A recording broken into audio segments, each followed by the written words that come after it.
NCOC,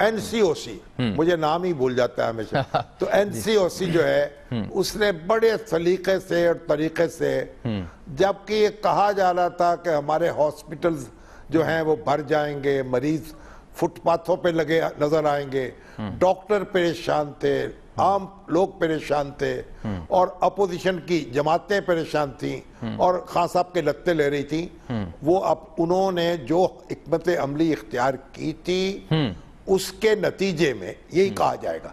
جب discredit آپ دیتے ہیں تو کریڈٹ بھی دینا چاہیے. بالکل دینا چاہیے. یہ تو ابھی 3 کامیابیاں جو آپ نے قابو پایا ہے.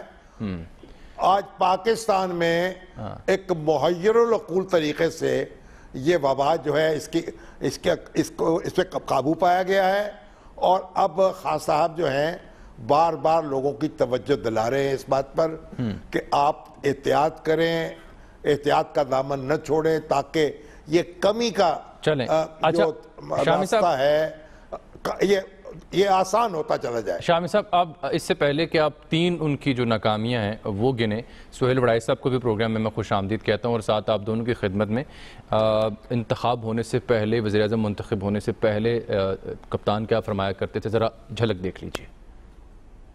پاکستان کا نوجوان اس ملک میں وہ نظام دیکھنا چاہتا ہے جس کی وجہ سے باہر سے لوگ پاکستان میں نوکریاں ڈھونڈنے آئیں گے. کسی پاکستانی کو ملک سے باہر نوکریاں ڈھونڈنے جانا نہیں پڑے گا.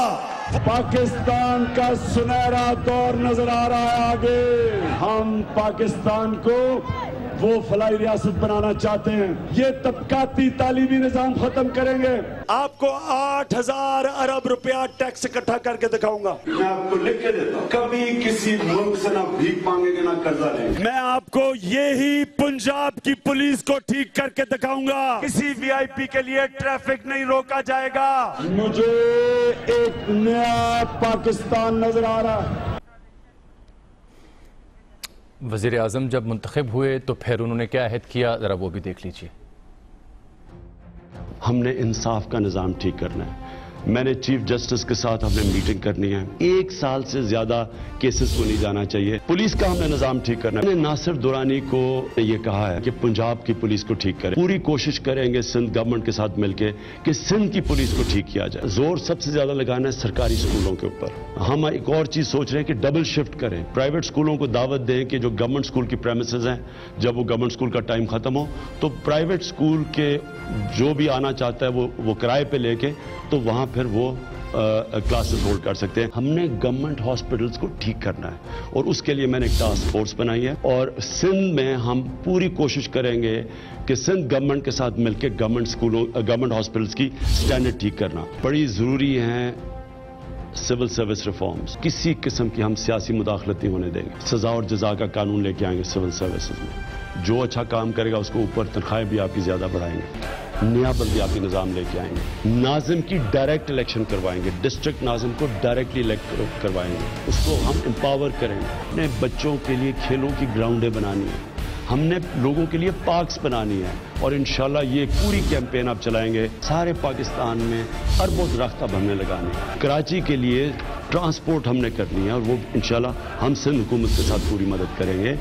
کراچی کا جو یہ گندگی ہے, کوڑا کرکٹ ہے, یہ اس کے لیے ہمیں صفائی کرنی پڑے گی. اور کراچی کا پانی کا بہت بڑا ایشو ہے, اور اس کے لیے ہم پورے پروگرام بنا رہے ہیں, ڈیسیلیشن پلانٹ بھی اور بھی کہ ہم نے کیسے کراچی کے لوگوں کو پانی دینا ہے. نوجوانوں کے لیے پہلے تو ہم نے نوکریاں دینی ہے, اور اب پورا پروگرام ہو سکتا ہے فہرست طویل ہے وعدوں کی.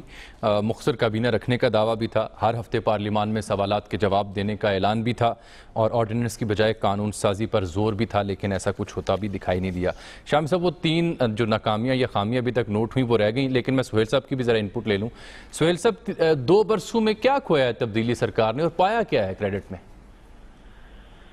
دیکھیں, پازیٹیو چیزیں تو دیکھیں, احتساب کا جو انہوں نے نعرہ لگایا تھا اس میں انہوں نے کافی حد تک اپوزیشن کو اور جو اپنے حامیوں کو خوش کیا اور اپوزیشن کو لگیتا. دوسری بات یہ ہے کہ اکانومی میں پہلی دفعہ ہمیں ٹیکسٹائل کے شعبے, کاٹن میں پروگرس نظر آ رہی ہے. کنسٹرکشن کے اندر ہمیں نظر آ رہا ہے کہ کنسٹرکشن کے اندر بھی امپروومنٹ ہوئی ہے. تو یہ وہ چیزیں ہیں جس میں مجھے لگتا ہے کہ کچھ پازیٹیوٹی ہے، اور جو نیگیٹو ہے کہ جو ریفارم ایجنڈا تھا اس کے اوپر کوئی کام نہیں ہوا، اور دوسرا منفی یہ بات ہے کہ قوم کو ایک متحد اور متفق کرنے کی کوشش کی بجائے اپوزیشن کے ساتھ جس طرح کا سلوک کیا گیا ہے توہین آمیز، اس سے قوم اور بکھری ہے، اور جس طرح سے عمران خان کی قیادت میں قوم کو متفق ہونا چاہیے تھا اس کے راستے میں ان کا احتساب کا ایجنڈا جو شروع میں لگتا تھا کہ شاید اس کی کچھ اہمیت ہے، لیکن بعد میں اس پہ سیاسی رنگ زیادہ آ گیا، تو یہ میری نظر میں باقی سب سے بڑی جو کمی ہے میں سمجھتا ہوں کہ وہ ان کے ریفارم ایجنڈے میں کمی ہے، نہ انصاف پہ کچھ ہوا، نہ لوگوں کے مسائل کے حل کے لیے کچھ ہوا، یہ سب سے بڑی کمی ہے۔ ٹھیک، ساتھ رہیے گا سہیل صاحب۔ شامی صاحب، 3 بڑی خامیاں آپ کے نزدیک کیا یہی ہیں یا کچھ اور آپ ایڈ کرنا چاہیں گے؟ نہیں، بنیادی بات تو یہ ہے جو بھی سہیل صاحب نے بھی کہا ہے کہ جو خان صاحب بار بار یہ بات کہتے تھے پولیس کو وہ ڈی پولیٹیسائز کر دیں گے، انتظامیہ کو خود اعتمادی دیں گے، ٹینیور پوسٹنگ ہوگی، اور جو ہمارا کرمنل جسٹس سسٹم ہے اس کو درست کریں گے، تو کسی شعبے میں بھی اصلاحات کے لیے کوئی قدم نہیں بڑھایا گیا۔ کچھ تعلیمی دنیا میں کوئی نصاب یکساں کرنے کے لیے کچھ کام ہوا ہے، لیکن وہ بھی کوئی نتیجہ خیز ابھی تک نظر نہیں آ رہا۔ تو اس میں جو بنیادی جو تبدیلی، یہ تبدیلی سرکار ہے نا، یعنی تبدیلی کا نعرہ لگا کے جو آئی تھی، جی بالکل، تو جو تبدیلی ہے انتظامیہ میں، تبدیلی ہے عدلیہ میں، تبدیلی ہے پولیس میں، وہ نہیں ہے، بلکہ ایسے معلوم ہوتا ہے کہ وہ نعرہ ہی جو ہے فراموش کر دیا گیا ہے۔ ایک بات تو یہ، دوسری بات یہ کہ مہنگائی جو ہے، مہنگائی بڑھ گئی ہے، اور حکومت کے خلاف سب سے بڑی بے اطمینانی وہ مہنگائی ہے۔ اور سر یہ اس میں ایڈ آن کر دوں ذرا، بڑی امپورٹنٹ نقطہ آپ نے اٹھایا، اس میں ایڈ آن تھوڑا کر دوں۔ کراچی کی صرف مثال لے لیتے ہیں، 41 روپے کلو آٹا تھا جو 70 روپے تک جا پہنچا، چینی کا ہم بار بار ذکر کرتے ہیں 56-60 روپے تک کی تھی جو اب سنچری مکمل کر چکی ہے۔ جاری رکھیے گا بات۔ دیکھیے اب یہ جو آپ دیکھیں جہاں بھی شکایت ہے لوگوں کو، بجلی کی قیمت جو ہے، بجلی کے نرخوں میں بڑا اضافہ ہو گیا اور لوگوں کی پہنچ سے باہر ہو گئی، جو بل دینے کی سخت نہیں ہے اس کے باوجود بجلی نہیں مل رہی۔ ابھی مجھے بابا عرفان صاحب جو ہیں جیلم سے، ان کا میسج آیا، انہوں نے کہا کہ ایک ٹرانسفارمر خراب ہوتا ہے، پورا فیڈر بند کر دیا جاتا ہے۔ یہ جہلم کا حال ہے، اور مختلف، اور میں کہتے ہیں یہ میری بات سمجھ نہیں آتی کہ 100-200-400 لوگوں کی بجلی جس سے متاثر ہونی چاہیے تھی، ہزاروں لوگ یہ مصیبت میں مبتلا کر دیے جاتے ہیں۔ آپ اندرون پنجاب سے، سندھ سے، ہر جگہ سے چیخو پکار ہے بجلی بجلی بجلی۔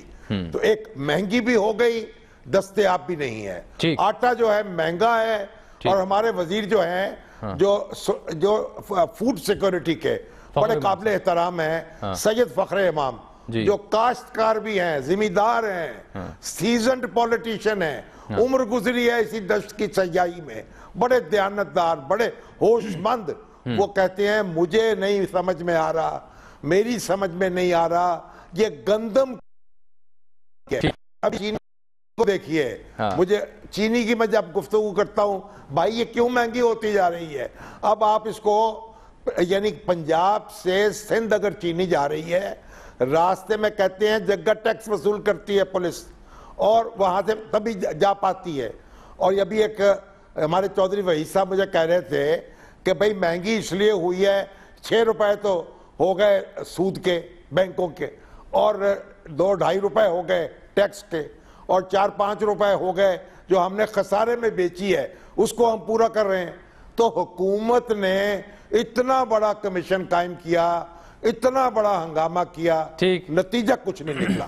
اور تیسری بات ابھی احتساب کی بات ہوئی ہے، دیکھیے میں آپ کو ایک عرض کروں، احتساب کے معاملے میں بھی